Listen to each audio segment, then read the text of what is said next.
Okay, so today we're going to make a tiling wall texture. It's a little bit different than the way we tile our wood texture, but it'll be a lot of new tools, or some tools you'll be able to see and hopefully use in different ways. So the first thing that we need to do is open a new document, or open Photoshop if you don't have it open, and open a new document. And inside the document, we're just going to say 512 by 512. So the first thing we do when we're making a stylized or any other kind of artistic thing for a game is we look up what reference we can find. Reference, reference, reference. You'll hear this 1,000 times from different teachers. So the first thing I'm going to look up is I'm going to come over and I searched up some rock walls. Now I don't want them to be bricks, I want them to be rocks. Bricks are too easy for what we're doing, and rocks are kind of that. We want something stylized anyway. We could do something round like this if you like. This has got a lot of sharp rocks and different angles and a lot of them, and it's pretty big. It's right there. And I have it opened already over here. Okay. Right click on it and say copy image, and go back to Photoshop into this one right here and paste. Then we're going to scale it. So you can either push T and then you can move that center point to wherever you need it to be. So if I say 50, let's see what we get, and we lock it so that they're both 50. It's still pretty big, so let's try 25. That's a little bit better. Let's just do the rest by hand. And Photoshop by default now scales uniformly. Thank you for doing that. It's completely opposite to every other program, so that was sarcasm when I said thank you. Okay, so I'm looking for something that doesn't have like these huge stones. These huge stones will show up in a pattern. Something that if I do have to change it, it won't take too much work. So we're just gonna, I think I'm gonna just do this right here. I forgot to add and change this to a neutral gray, so I'm gonna go over to my palette over here, find something neutral. I'm not really picky, I just want something gray. And then we're gonna do the paint bucket and fill. So I push G to get to the paint bucket. Put this back up, change this to 50%. All right, so that's about the stone size I'm looking at for this wall. I could probably make it a little bigger. We're just gonna end up tracing the frames of these stones. So the next thing we need to do to make sure that we're not wasting time is come into View and open up new guide layouts. And inside the guide layouts, we're going to say columns, and we're not going to say 2, we're going to say 4. I'm going to take that guide pixel gutters off there, like that.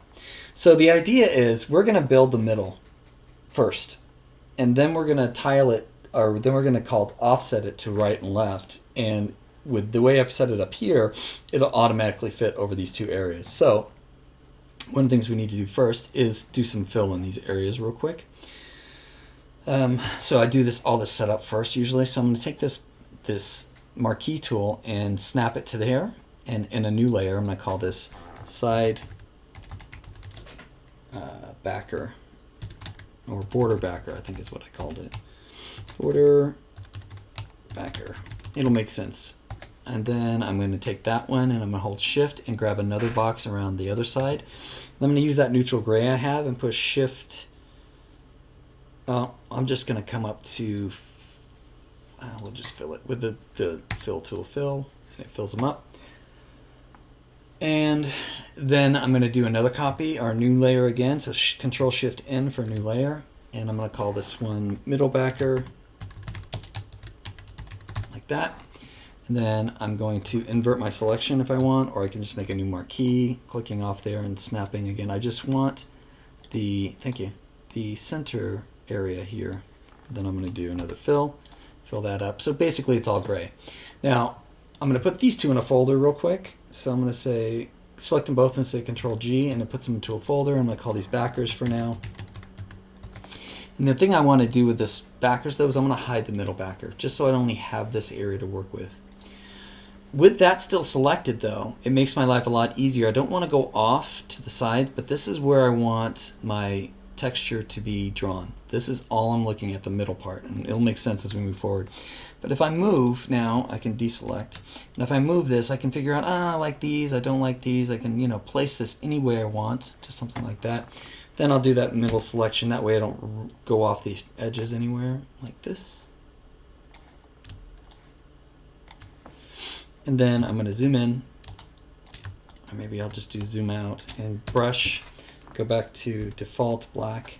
I'm going to pick a really small brush So it's a really hard edged brush and it's 5 pixels. We need a new layer above the backers folder, like that. And we're going to call this layer outlines. Okay, and in the outlines 1 layer, we're going to trace our stones. So we're going to grab this and go around here. And we're going to take a little bit of time and dedication, so I will speed through this. Also, actually, one thing we should probably do is turn off our guides real quick, because anytime I roll over a guide, if you saw that, it hiccuped. So I'm just going to say clear guides. We have no more guides. That was just there for the beginning.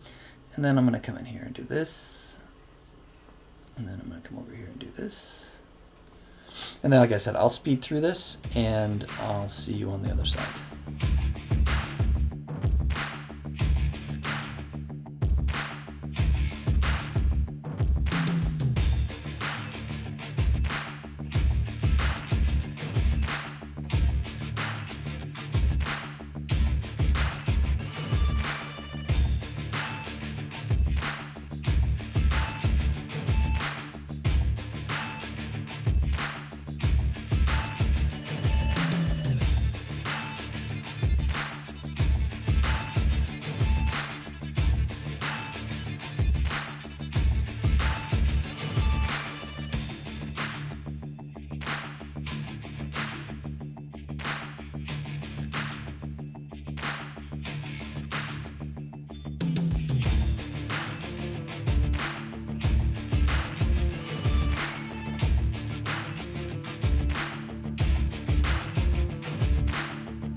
Okay, now that we have that set, it's not perfect. Like I said, it was just a real fast pass in.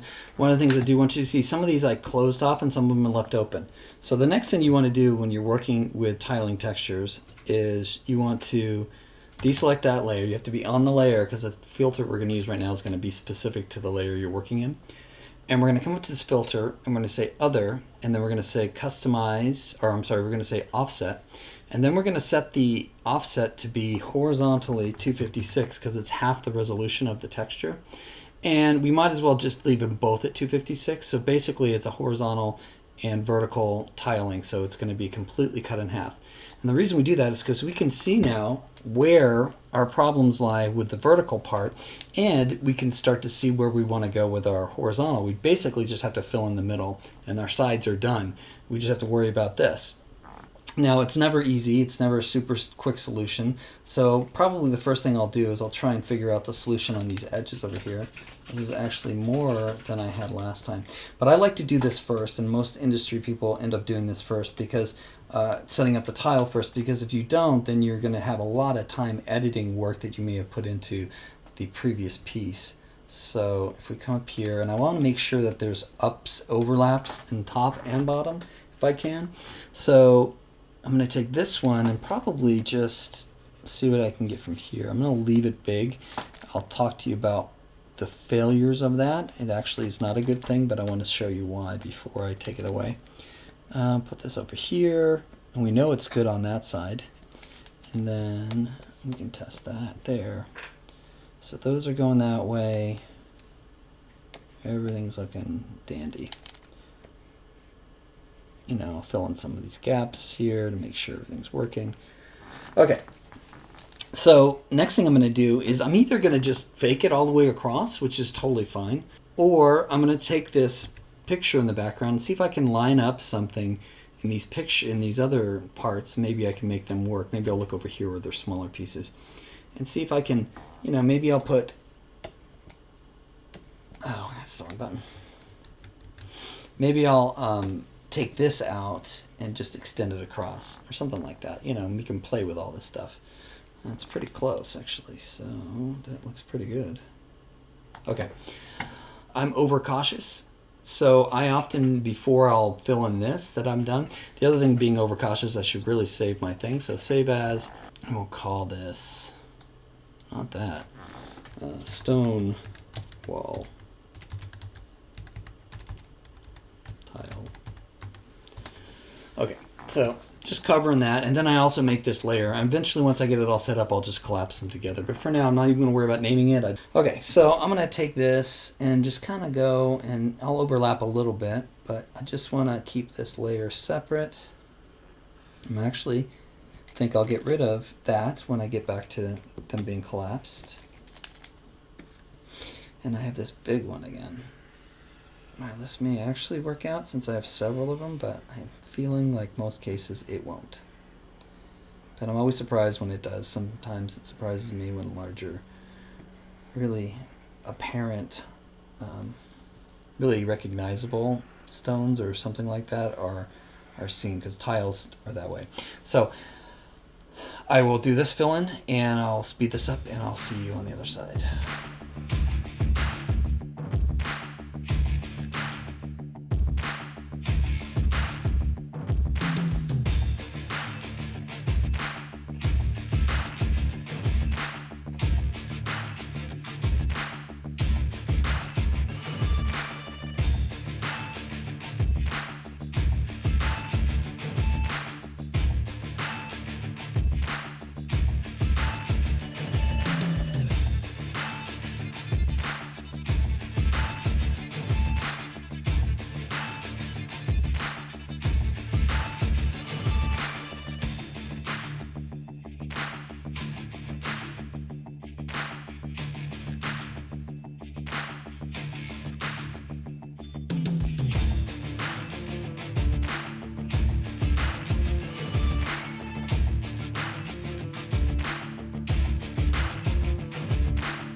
Okay, so it's about done.